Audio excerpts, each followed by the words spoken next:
Nous sommes heureux aujourd'hui de vous présenter le rapport du comité mémoriel. Je dirai seulement quelques mots sur la manière dont nous avons travaillé et certains des membres du comité prendront la parole pour vous présenter les propositions que nous avons faites qui nous paraissent les plus emblématiques, sachant que nous en avons fait 14. Vous avez le rapport entre vos mains.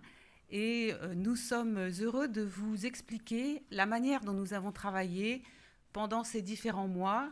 Le comité ayant été instauré le 12 février, nous avons donc pendant tous ces mois procédé à de très nombreuses auditions.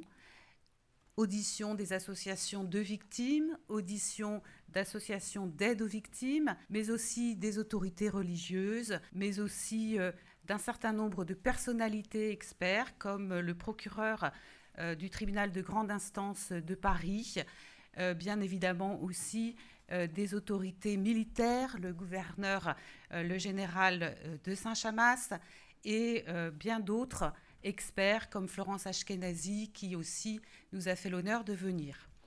Le comité s'est rendu compte rapidement qu'il était très important aussi de faire des déplacements. Il s'est rendu à Nice, à la Villa Masséna, a pu rencontrer de nombreuses victimes et s'est rendu aussi à Paris, sur les lieux des attentats, notamment au Bataclan, là où il y avait aussi ceux qui ont été victimes aux terrasses, et il a parcouru un certain nombre de lieux qui lui paraissaient essentiels. Dans un deuxième temps, le comité s'est rendu dans des lieux de mémoire, ce qui lui a paru fondamental, et progressivement, il est allé d'abord au mémorial de Caen, il est allé aussi au mémorial de la Shoah à Paris, il est allé aussi au mémorial du camp des Milles et du camp de Rivesaltes. Et tous ces lieux de mémoire, vous le verrez, ont largement inspiré les réflexions du comité mémoriel.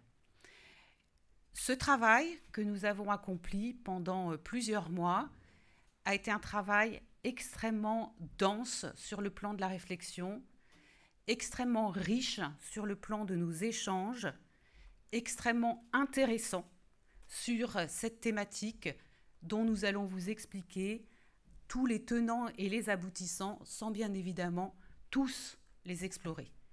Et ce qui nous a paru aussi fondamental, c'est de bénéficier de l'expérience de ceux qui, à l'étranger, à New York, à la suite des attentats du 9 septembre 2001, ont aussi mis en œuvre un lieu de mémoire, celui qui est connu comme Ground Zero.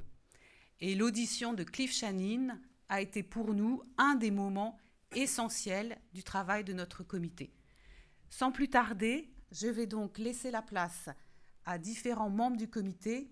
Presque tout le comité est ici représenté. Seul Michel Vivorca n'a pas pu se joindre à nous pour des raisons professionnelles et le regrette.